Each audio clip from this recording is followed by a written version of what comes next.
ఇదే చంద్రబాబు మనిషి రేవంత్ రెడ్డి. ఇదే రేవంత్ రెడ్డి కాంగ్రెస్ పార్టీకి సంబంధించిన ముఖ్యమంత్రి తెలంగాణ.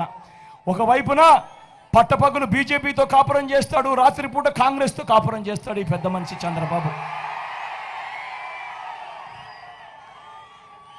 ఆలోచన చేయమని అడుగుతా ఉన్నా, ఈరోజు రాజకీయాలు ఎంతగా దిగజారిపోయాయి అని చెప్పి.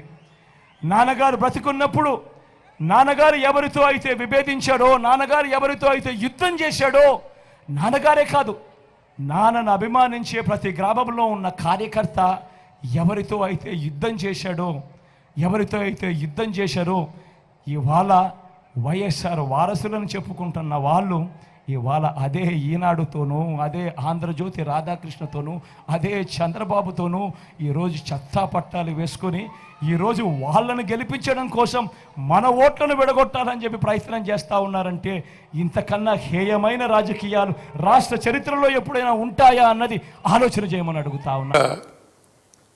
ఉన్నాయి ఇట్లా చాలా చాలా చెడ్డ మాటలు మాట్లాడి అతి దురుసు ప్రవర్తన పోయినారు. ఫైనల్గా వస్తే కోపాన్ని తెప్పించిన బాధ, ప్రజల కోపాన్ని తెప్పించిన బాధ ఏంటంటే రోజు లేదా శాసనసభలో కానీ బయట కానీ అంత గలీజ్గా మాట్లాడుతూ, చండాలంగా మాట్లాడుతూ, జనరల్గా కేసీఆర్ని టైగర్ అంటారు మా వాళ్ళు, మా పార్టీ వాళ్ళు కానీ ప్రజలు కానీ అంటారు, పులి అంటారు. పులిని బోన్లో వేస్తాం, చెర్లపల్లి జైల్లో వేస్తాం, మేము చెర్లపల్లి జైల్లో డబుల్ బెడ్రూమ్ ఇల్లు కట్టిస్తాం. నా మీద చాలా చండాలంగా దురుసుగా మాట్లాడి ఒక దుర్మార్గమైన పద్ధతిలో దుర్భాషలు ఆడడం ఎందుకు ఎత్తారని నాకు అర్థం కాదు. ఏం కారణం? నా మీద దుర్భాషలు మాట్లాడి నువ్వు సాధించేది ఏంది?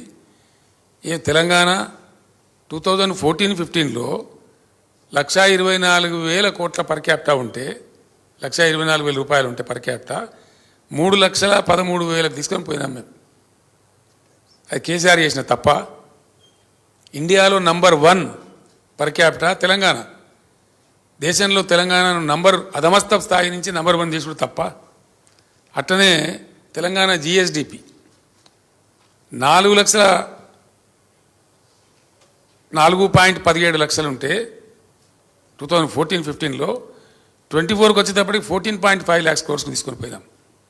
అద్భుతమైన గ్రోత్. అసలు జిఎస్డిపి గ్రోత్లో దేశ సగటు కంటే చాలా ఎక్కువ, మల్టిపుల్ గ్రోత్. తప్ప దానికోసం కేసీఆర్ని దుర్భాషలాడన్నా, కేసీఆర్ నిందించన్నా? What it is. అదేవిధంగా అన్ని రంగాలకు 24 గంటల నిరంతర నాణ్యమైన విద్యుత్ ఇచ్చిన ఒకే రాష్ట్రంగా తెలంగాణ తీర్చిదిద్దిండు కేసీఆర్.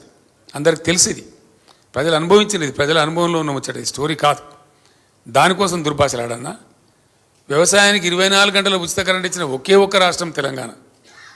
రైతులకు మీటర్లు పెట్టమని మోడీ చెప్తే 25,000 కోట్లు కట్ చేసినా కూడా తల దించకుండా నేను మోటార్లు పెట్టలే, వాళ్ళకి నడిపినాం, వాళ్ళకి కాపాడినాం.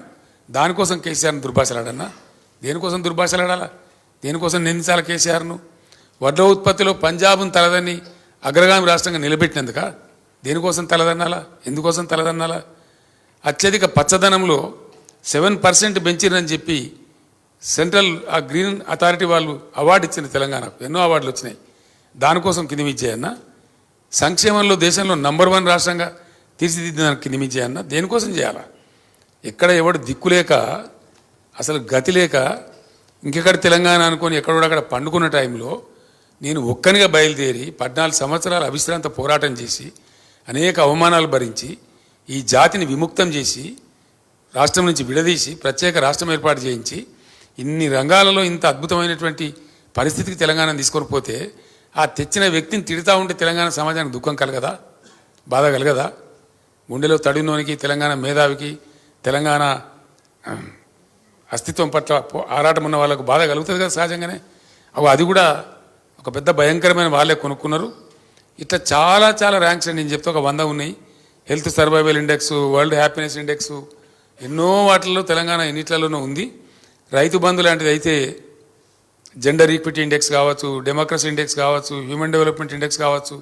అసలు దేశ సగటు మాకు ఎక్కడ లేదు, మేము అందరంత దూరం పోయినాం. ఏ రాష్ట్రం కూడా మాకు సమీపంలో లేకుండే. ఇవన్నీ కూడా చేసినాం. ఇవన్నీ చేసిన కేసీఆర్ని పట్టుకొని అడగోలు మాటలు మాట్లాడి, దుర్భాషలాడి, కించపరుస్తామని వాళ్ళ సమయాన్ని వృధా చేసి పాలసీ ఫార్మేషన్ టైం వెచ్చించకుండా ఇవన్నీ చేస్తే ప్రజలకు తప్పకుండా బాధ కలిగింది. ఆ ఆగ్రహం ఇప్పుడు వీళ్ళు చవి చూడబోతూ ఉన్నారు. ఇక భారతీయ జనతా పార్టీ మరొక జగన్మోహన్ రెడ్డి గారు మాట్లాడే మాటల్ని సొంత చెల్లి కన్న తల్లి నమ్మడం లేదు. సొంత చిన్నాయనకు జరిగిన పరిస్థితులు, ఆ రాష్ట్రంలో ఉన్న వాతావరణం వాళ్ళ కుటుంబ సభ్యులే చెప్తున్నారు. కన్న తల్లి సొంత చెల్లె విశ్వసించండి, జగన్మోహన్ రెడ్డి గారు ఏది మాట్లాడినా, నా మీద ఎలాంటి ఆరోపణ చేసినా దానికి ఏమాత్రం విలువ లేదు. మిత్రుడు పక్క రాష్ట్ర ముఖ్యమంత్రి జగన్మోహన్ రెడ్డి గారికి నా సూచన, కన్న తల్లి సొంత చెల్లి లేవనెత్తుతున్న ప్రశ్నలకు మీరు సమాధానం ఇవ్వండి. వాళ్ళ యొక్క ఆలోచన ఆవేదన మీ కుటుంబ అంతర్గత విషయమైనా బహిరంగంగా రాజకీయ వేదికల మీద చర్చ జరుగుతుంది కాబట్టి జగన్మోహన్ రెడ్డి గారు దాని మీద దృష్టి పెడితే ప్రయోజనం ఉంటుంది. రేవంత్ రెడ్డి ఈరోజు కాంగ్రెస్ పార్టీ అధ్యక్షుడు, తెలంగాణ రాష్ట్ర ముఖ్యమంత్రి. రేవంత్ రెడ్డి లాయల్టీ 100% కాంగ్రెస్కి ఉంటుంది. వ్యక్తులతో వ్యక్తిగత పరిచయాలు, సత్సంబంధాలు, రాజకీయాలకు ఎలాంటి సంబంధం లేదు. చంద్రబాబు నాయుడు గారి పట్ల నాకు గౌరవం ఉంది కానీ రాజకీయ సంబంధాలు లేవు. వారితో ఉన్న రాజకీయ సంబంధాలను తెంచుకొని 2017 అక్టోబర్ 31 నాడు కాంగ్రెస్ పార్టీలో నేను చేరిన. నేను ఇప్పుడు కాంగ్రెస్ పార్టీకి బాధ్యత వహిస్తా. షర్మిల ఆంధ్రప్రదేశ్ కాంగ్రెస్ పార్టీ అధ్యక్షురాలు. ఖచ్చితంగా షర్మిల నాయకత్వాన్ని బలోపేతం చేయడానికి, ఆంధ్రప్రదేశ్లో కాంగ్రెస్ని గెలిపించడానికి నా వంతు సహకారం ఉంటుంది. కాబట్టి వారు కుటుంబ సమస్యల్ని పరిష్కరించే దాని మీద మనసు పెడితే బాగుంటుందని నేను సూచన చేస్తున్న వారికి. సీఎం గారు, నేను మధు అండి, ఆర్టీవీ నుంచి.